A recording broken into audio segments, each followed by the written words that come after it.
अलग अलग data source से डेटा को उठा के डेटा मॉडल में रखना, मतलब पावर पिवट के अंदर रखना, और उसके बाद तब तो एनालिसिस का काम करेंगे।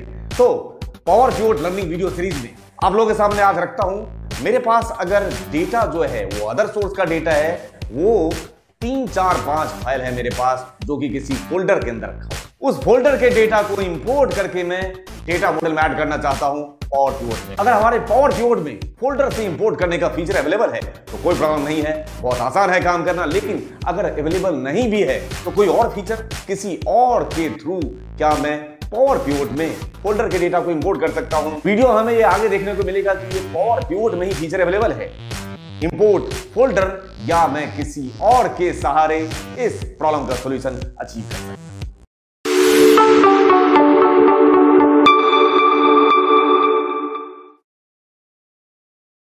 तो मेरे सामने ये रहा एक फोल्डर। इस फोल्डर के अंदर हैं फाइल्स, देख लीजिए 2006 और 2007 का डेटा है। कितने भी फाइल्स आप एक फोल्डर के अंदर रख सकते हैं, सो कोई प्रॉब्लम नहीं। अब ये मैंने एक्सेल सीट ओपन कर लिया और यहां पे मुझे पावर पिवट में, ये रहा मेरे पास पावर पिवट, इसमें मुझे उस फोल्डर को इंपोर्ट करना है। तो उसके लिए हमें क्या करना होगा, यहां पे मतलब मुझे डेटा मॉडल में डेटा को ऐड करना है। अगर मेरे पास यहीं पे डेटा होता तो सीधे कर देते add data to the data model, but मेरे पास तो किसी अदर सोर्स पे है, तो उसके लिए हम क्लिक करेंगे मैनेज। मैनेज में जाके हमें अदर सोर्स से डेटा को उठाना होगा। ठीक है, यहां पे हम चेक करते हैं कि जिस सोर्स से हमें डेटा चाहिए, मतलब हमें फोल्डर से चाहिए, वो ऑप्शन यहां अवेलेबल है या नहीं है। तो from database SQL server access यहां तो नहीं है, यहां भी नहीं है। फ्रॉम अदर सोर्सेस यहां होना चाहिए। एसक्यूएल अजूरे एक्सेस का डेटा हम कर सकते हैं, ओरेकल का कर सकते हैं, इवन एक्सेल का तो कर ही सकते हैं, टेक्स्ट फाइल से कर सकते हैं। लेकिन यहां पे फोल्डर जैसा ऑप्शन आपको कहीं नहीं दिख रहा है। आपको दिखे तो जरूर बताएं मुझे। ये सारे फाइल तो दिख गया, लेकिन यहां पे फोल्डर जैसा ऑप्शन अवेलेबल नहीं है। अगर अवेलेबल नहीं है लेकिन हमें तो फोल्डर से ही डेटा मॉडल में डेटा को ऐड करना है, ऐसे सिचुएशन में यहां पावर पिवट में वो ऑप्शन नहीं है, तो क्या हुआ, किसी दूसरे का सहारा लेके अगर इस प्रॉब्लम का सॉल्यूशन निकालने, तो वही सहारा लेने की बात करते हैं। इसी का दूसरा भाई ईटीएल हमारा है, जिसका नाम है पावर क्वेरी। क्या पावर क्वेरी में फोल्डर से डेटा को इंपोर्ट करने का ऑप्शन अवेलेबल है? एक बार चेक करते हैं। पहले इसको यहां पे बंद कर देते हैं। यहां पे आपने कोई डेटा मॉडल में डेटा को अभी ऐड नहीं किया है। हम चलते हैं एक बार डेटा टैब में, get and transform data, that means power query की बात करें। यहां पे आ चुके हैं और यहां पे आ जाने के बाद अब इसमें देखते हैं गेट डेटा में क्या ऑप्शन है, फ्रॉम फाइल, और बिल्कुल 100% ऑप्शन है फ्रॉम फोल्डर, फ्रॉम पीडीएफ। यहां तो बहुत सारे ऑप्शन अवेलेबल है। और यहां पे मेरे पास ये इंपोर्ट फ्रॉम फोल्डर वही फाइल है ना जिसको मुझे इंपोर्ट करना है, जिसके अंदर वो फाइल्स रखे हुए हैं। ये फाइल मिल गया, इसको मैंने सेलेक्ट करके ओपन कर लिया ओपन जी। लेकिन आप तो बोलोगे सर ये तो आप पावर क्वेरी पढ़ाने लगे, हमें तो पावर पिवट में करके दिखाइए। वेट, अभी ये पावर क्वेरी ओपन हुआ है, ट्रांसफॉर्म डेटा पे क्लिक करेंगे तो यहां पे आपको ऑप्शन देगा फाइल को कंबाइन करने का।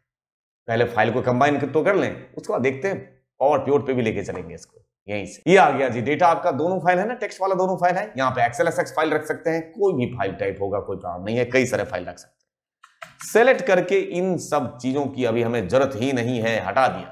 हमें ये बस बाइनरी फाइल चाहिए और इस कंटेंट को उठा के हम क्या कर देंगे, यहां पे कंबाइन फाइल्स।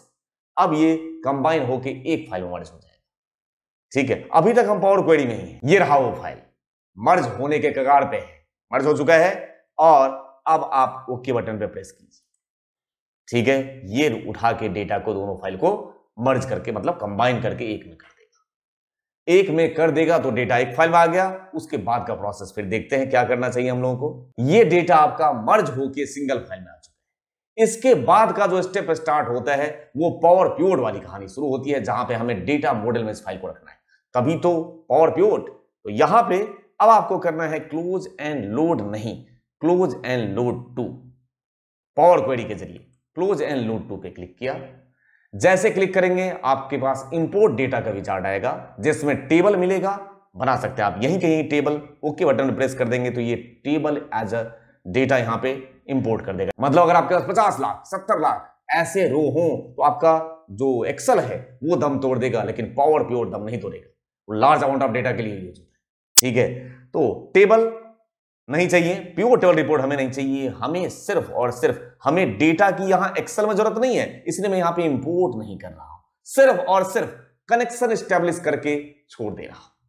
कनेक्शन स्टैब्लिश कर दिया और अब वो टाइम आ गया है आपको डेटा मॉडल मतलब पावर पिवोट की झलक दिखाने का। यहां पे अगर आपने इसको चेक कर दिया तो उसी डेटा को, जो डेटा आप इंपोर्ट करने जा रहे हैं फोल्डर के थ्रू, उस डेटा को उठा के डेटा मॉडल में ऐड कर देगा। और डेटा मॉडल का मतलब क्या हुआ, पावर पिवोट ही तो है वो।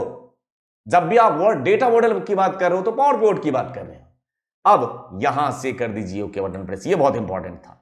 यहां से आपने डेटा मॉडल में उस डेटा को ऐड कर दिया और डेटा मॉडल में ऐड हो जाने के बाद यहां पे सारे वो सैंपल फाइल दिखेंगे कनेक्शन स्टैब्लिश होते हुए।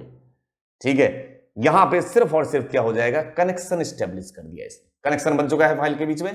और अब हम चलते हैं अपने पावर पिवोट पे, अब हम चलते हैं मैनेज पे और देखते हैं वो जो डेटा था, अगर वो डेटा मॉडल में ऐड हुआ है तो यहां अपने आप आ जाना चाहिए। अगर यहां अपने आप आ गया दैट मींस वो डेटा मॉडल में ऐड हो चुका है। ये रहा वो डेटा जिसकी उम्मीद हम कर रहे थे कि डेटा मॉडल में अगर हमने ऐड किया दैट मींस क्या, आपने पावर पिवोट के अंदर ऐड कर दिया।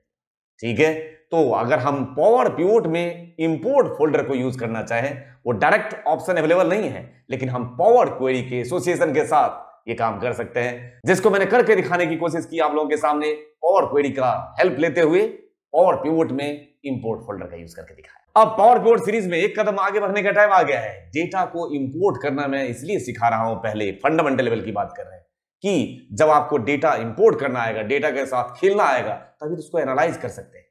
ठीक है, तो किसी भी सोर्स से डेटा को अगर आपको इंपोर्ट करना है, मैंने कई सारे मेथड आप लोगों के सामने रखे हैं, आप इंपोर्ट करिए, उसके बाद उस डेटा के ऊपर काम करना शुरू करेंगे, जिसमें हमें अभी जरूरत होगी फंक्शन भी लगाने की। ठीक है, तो अब उसकी शुरुआत करने जा रहे हैं। अब आपसे मिलता हूं मैं नेक्स्ट वीडियो में किसी न किसी वैल्यू एडेड कंटेंट के साथ, सिर्फ और सिर्फ आप सभी लोगों के बेहतर कल के लिए। Thank you for your love and support to innocent channel. Thank you दिल से।